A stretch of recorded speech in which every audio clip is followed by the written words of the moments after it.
Hamilton. And when were you born? I was born August the 26th, 1938. And what part of the county did you live in when you first moved here? I lived in South Brooksville. And what was it like back then? What are some of your earliest memories of when you first lived here? Well, back then, as it was most every place in the South, it was two words, one white, one black, and that is the definition of segregation. It was segregated in every word that you can imagine. There was a line of demarcation, and you have to have a special reason to cross the line. What would a special reason be? Well, you had to work for one of the people across the line, i.e., the judges or the landlords or the business people. You had nannies going in and taking care of kids, and you had workers going in and taking care of the yards, and you had chauffeurs and people like that, caregivers, if you will. How was it growing up in segregation? Because a lot of times when we reflect back on the history of the segregated South, we hear a lot of violence. In such a small rural area, was it as, violent or strikingly violent, or was it almost peaceable but in two separate worlds? It was violence was a thing of that was very minimum. Surprisingly to most people, the most violent was done in their own neighborhood. The violence was done. It was done black on black. It wasn't white on wasn't cross. As I look at it, and I remember, each race knew their territory, and they knew the boundaries, and there were rules that governed that each side. And back then, most people abided by the rules that were set in place because they didn't know any other rules to deal with. And I understand you worked in the school system for Right. quite a while. Could you describe your role in the school system and some of the highlights, maybe some of the changes you saw as time went by? Yes, that's interesting that you would ask that question, and fascinating to think about it. My role is the father figure, the lawyer figure, the preacher figure. I was a one-stop shopping center to the kids. Okay, and so whatever the kids needed, they would come to me. I would go to them, or what the case might be. So that was the way we did it. The church and school was the most important entities of the community. Everything evolved around the church and school, and that's the way it was back then. And which school was this? What was the name of the school where you were? Moton High School. Moton High School. And it was from K through 12. Wow. One school and for the blacks at one. One. Wow. And so every kid that went to school went to this school. Even the surrounding communities like Twin Lake and Wisconsin and all those other places, they would be bused in. I think we had 3 buses to bus them in. In 1966, 67, I think there was, the senior class had 44 members, I believe. All of the boys, except one, was on the football team. You see, that's the kind of thing, that's kind of scenario that was painted, because there was nothing else to do. So if you weren't on the team, you were just an outcast. And so what I did, I had the sixth sense to say, if he couldn't play football, you could at least keep the stats for me. You at least be the trainer. You could take the water out to the boy when I called timeout. I made a job for everybody. I used the inclusive method, and just by my own intuition and what I saw people did do. So I took away the good things and adopted for me, and the bad things I shedded them. That's what I did, and so consequently, the school and the kids were everything revolved around athletics. The social part and the sports part. Right. That was a big part. Okay, we had a band, we had a chorus, we had FHA, which is Future Homemakers of America, that kind of thing. The girls, it's a little everything for the girls. We had a Future Farmers of America. We had a tractor, and they would farm and this kind of thing. So we had a one-stop shopping. Of course, we did not have a gym, so we had to play outside. Right. But still played even when it was real hot out. When it was real hot and cold. We used to build a fire in a 55-gallon drum, and you know, and time out we go heat our hands. But you see, it was all that the kids knew. Of course, I knew better, but I had to articulate in their mind that you have to make the best of every situation that you're involved in, be it good, bad, or indifferent. Life goes on, and you can't fault anybody for it. It's the way things were, and one person can't eradicate it. That was my cry, right. And I said, one of my philosophy, we have to learn to agree, to disagree, and move on. You were a teacher during Right. integration. Right. Can you describe the process of the integration and really your role that you played in it? When we had the mandatory law integration, and it happened somewhere about 68 to 69. First of all, it had the freedom of choice, and they had that for a year or two, where kids from the black community could come to Herndon High School on a freedom of choice plan. And I can think about 4 or 5 kids took advantage of that. And okay? why would they have chosen to, or why would some kids have chosen not to take advantage of the? Well, it was uncharted waters, and only the parents of those who pushed these kids in that direction went. And then what made it, in my opinion, that didn't work, in my opinion, because after the first year, several of them came back. So therefore, that told me that they did not feel or was not accepted, or whatever the case might have been, I do not know.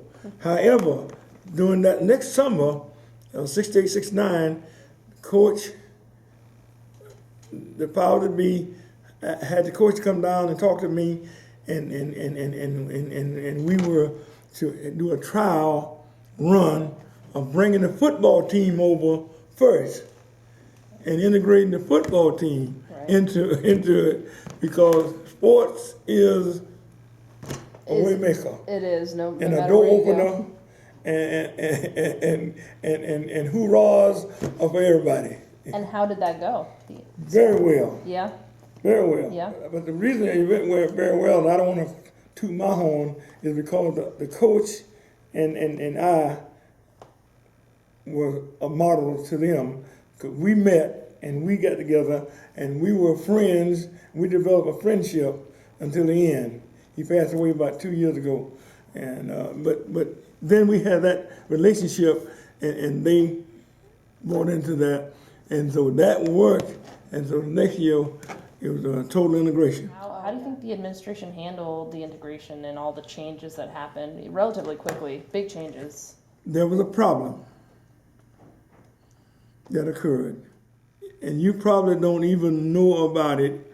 There was a song called Dixie. Dixie was played at the football games. The blacks protested the way people reacted to that, and the history behind it. Sure. So that caused the problem, okay? And it escalated until the blacks walked out. There was a big walkout. At the football game? No, at school. Oh, at school. Not a football game. Well, a football game, there was reaction, there was hostility. And the administration handled that well And enough? the administration, they were fishing for answers, if you will. And lo and behold, they had meetings and all kind of strategy. And during that time, the black principal had when they integrated, they moved him up to director of maintenance. And I was in physical education and PE and coached it and everything. So the kids walked out and they protest, had a legal protest, and they was also had outside help with the NAACP and all that kind of stuff. And it was very, very, very tense, very tense, very tense. It was just a matter of one culture not giving in, one culture with the means and the power and the resources felt that they would be given in to a smaller whatever. The bottom line is they stayed out. There was leaders of the student walkout. They met with them in 5 days, and 8 days they stayed out, and every day they stayed out. The school system was losing money. ADA was not counting. So they said, "What would you all want? What would you want? What can we do for you guys to come back to school?" And they said, "Well, we want a black administrator." See, there was no black administrator in the system at that time, and they said, "Okay, we'll give you Mr. Floyd." Mr. Floyd was the principal at Moulton School for a long time. Powerful, good guy. He hired me, and the kids said, "No, we don't want Mr. Floyd." So then they went down to the guidance counselor, Mr. Thompson. "No, we don't want Mr. Thompson." I said, "Who y'all want? Whatever." They said, "We want Coach Hamilton." And that's how I got in administration. When they named me, it's everything cool from that. And I was given an award and put in the Hall of Fame at Herndon High School. They called it the great conciliator. The same school that walked out everything now have an African American principal. Who are some of the older churches in the black community in Brooksville, and are they still around? And what sort of role did church play? One of the oldest one was Bethlehem Progressive Baptist Church. It's supposed to be over 100-some years old. Ebenezer Baptist, Free Will Baptist, Josephine Street Church of the Living God. Blacks, during the struggle and the suffering, the church provided the spiritual grit, if you will, food that was, it was a place that you could go and have meetings and organize that were their own. You couldn't go to places like a school or something, because the county owned that, and you couldn't do that, but the church was the places and that you could go. In other words, that was the rock, and this is my territory, and this is the only place I got that I can call a meeting and take care of social, business, or spiritual needs, and that's what it does today. Was there a lot of outside exposure for the black community? It seems that a lot of the lower income communities and smaller communities, rural communities, have less of a chance to actually travel and see the world. So do you think at that time that there was a lot of, like I said, outside exposure to other areas of the country or anywhere, or were most people born and raised here and they really stayed here and this is what they knew? Yeah, that's an interesting question, and I've looked into that and observed that, and my thought on that is that no, it was only for the chosen few. There were few people who had cars that were good enough to take trips, such as that, or have the money to take trips. It was the top echelon, like the school teachers, the preachers, the principals, the certain people, but for the most part, travel was via Trailway Greyhound. You have relatives in South Carolina, Georgia, those kind of areas that you go back there during the summertime, or they have a funeral. You have, and that's one of the reasons why that my history tells me that's one of the reasons why blacks wait till a week or 2 weeks before they funeralize the people, because it took so long for the families to travel. What types of things did either the kids or you in the community do for fun? We celebrated May Day. Okay. We had talent shows. I developed a Little League baseball program for boys and girls at Kennedy Park. I started in the '60s, but it was on the football field at Moulton in the '60s. But after the '60s, I had developed a relationship with the powers that be in the county, in which one of them was Mr. Tom Bond, who was a commissioner, and he was a coach. He was the athletic director for the county, and he and I were friends. He's got a son now, that's a friend of mine, and he came down. He would come down and watch our program, and he saw how we were doing, and he was impressed. So he got with this power to be, and Kennedy Park was a cow pasture at that time. Now it's one of the best parks in the county, and we built ball fields and all that kind of stuff, and somebody thought that it was not robbery to name the building down there for me, Lorenzo Hamilton Community Building. Had the coach Jerome Brown? Well, Jerome Brown was one of my students. Was he? And Jerome Brown was, I don't want to, he played little league ball at Kennedy Park, and I have pictures of him and everything, and the fact about it, I was instrumental in having me go to Miami, University of Miami. Do you have any specific memories of major events? One of the biggest things that happened in Hernando County, and it would be rated near the top, and as far as I'm concerned, is the development of Spring Hill. Spring Hill was a wayward, big old parcel of land. Spring Hill has over 100 and some thousand inhabitants versus 10 or 15 here.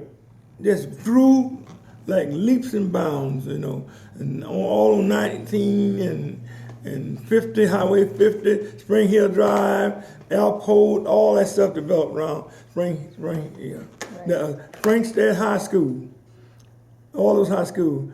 And I was the principal of Springstead High School, and I graduated the first class at Springstead High School. Oh, wow.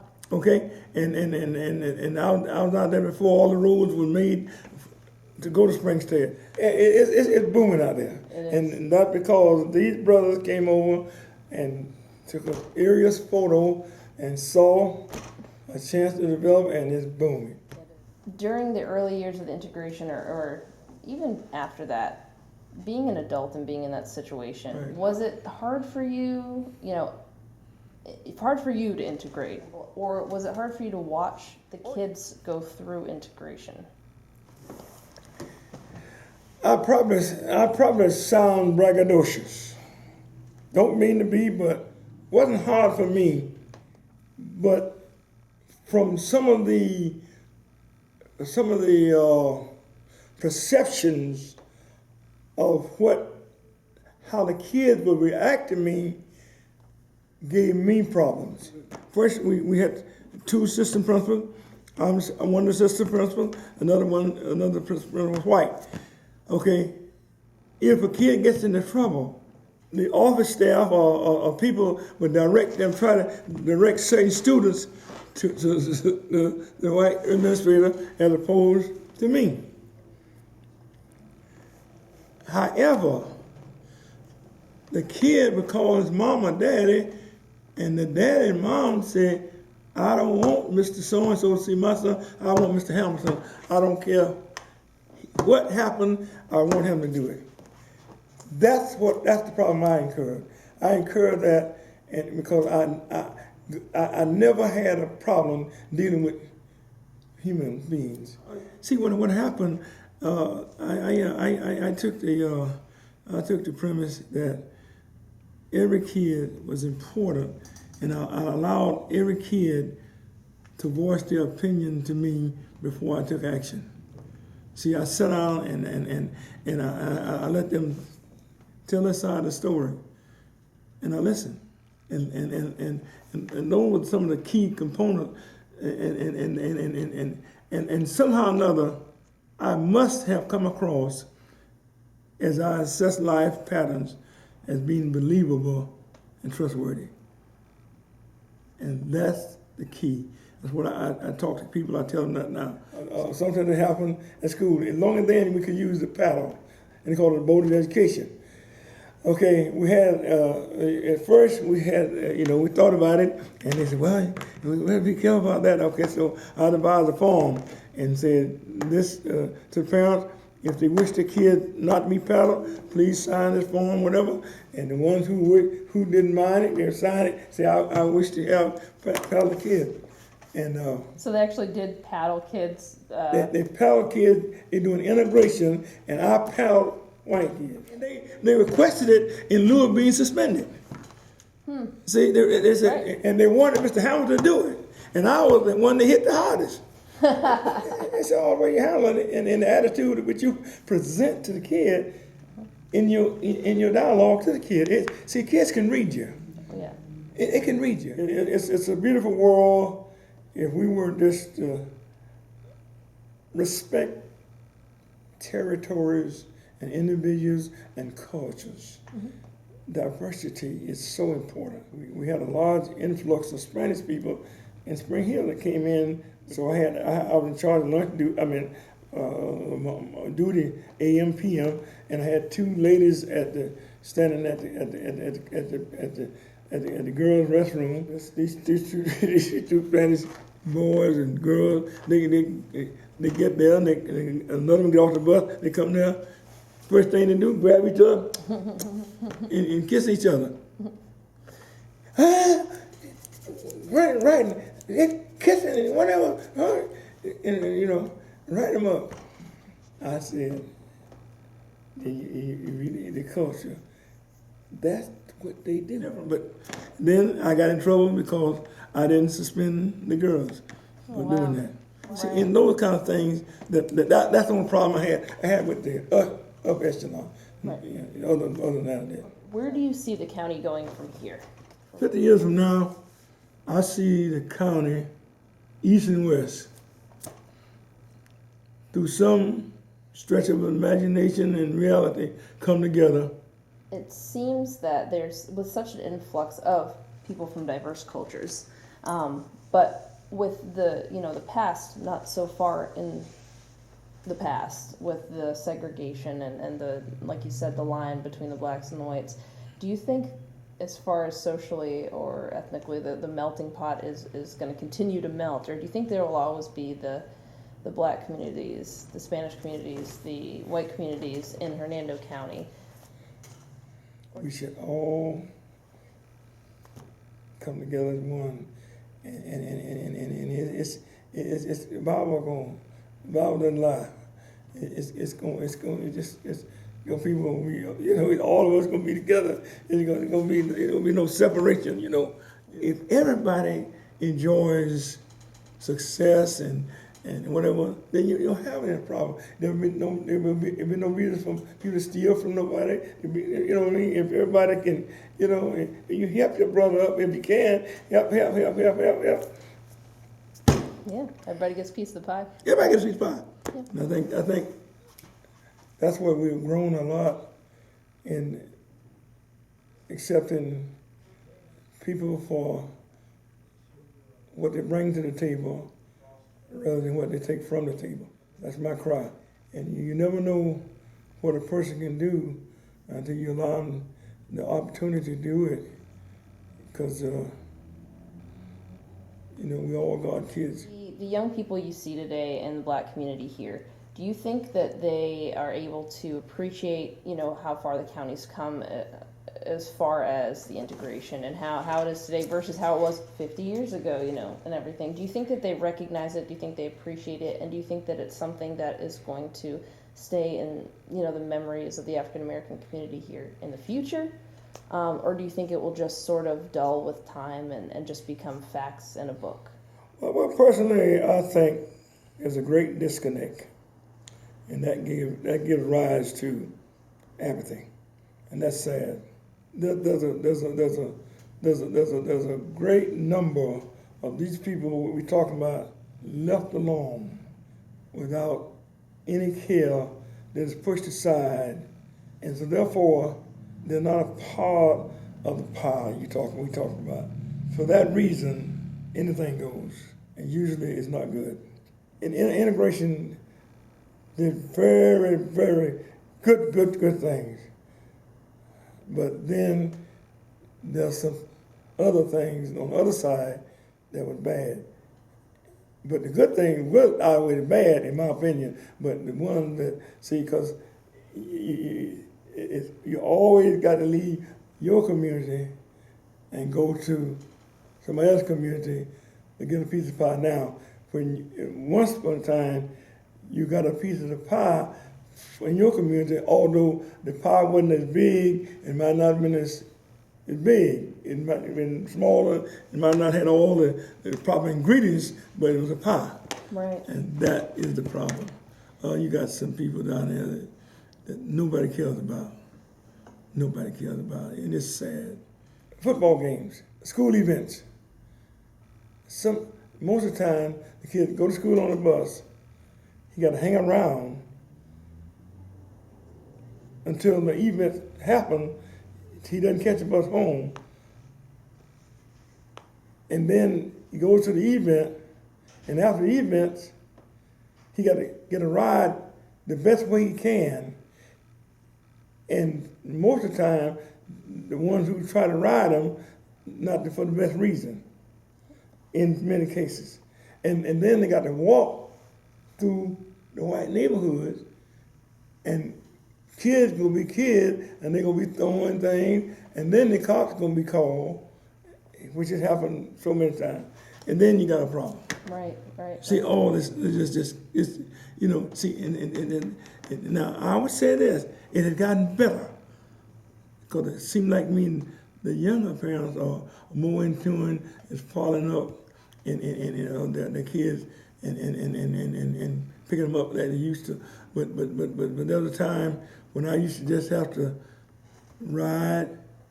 I used to ride high and slow, and as they walk down through, going to the sub, and you always gonna have to make sure that everything's all right, And a boy gonna throw a rock or something. That's why you have baseball, so they can throw it at a mitt. They're gonna pick up a can or bang. That's to make some noise, hit the window. Boy, gonna do that. Yeah. And they did it. And see, we even organized. One of the things I did too was organize a community club called Kennedy Youth Club, and we, the same building was named after me. We used to have a meeting down there once a week, and we used to go over the problems, how we approach things at school, and no matter what, to keep our calm, and because people are going to say things and act a certain way, because this is uncharted water. They've never experienced this, and you all have never experienced this. So it's two people that never experienced this. And see, it's the haves and the have-nots, and the haves always want to be in control of the have-nots. I said, but yet and still, you can be controlled and yet be respected if you follow the rules and regulations. And that's what we did. Well, that's a great community. We got a medical doctor out of that. Oh wow! Out of the projects. Really? That's wow. Right. 50 to 100 years from now, nobody care what kind of car I drove, what kind of house I lived in, or what else I told them. They only care about the things that I told them to make them a better person, because I'll be gone. Well said. But this can live on. It can. Hopefully. And thanks to you for the opportunity. Absolutely. And I admire you.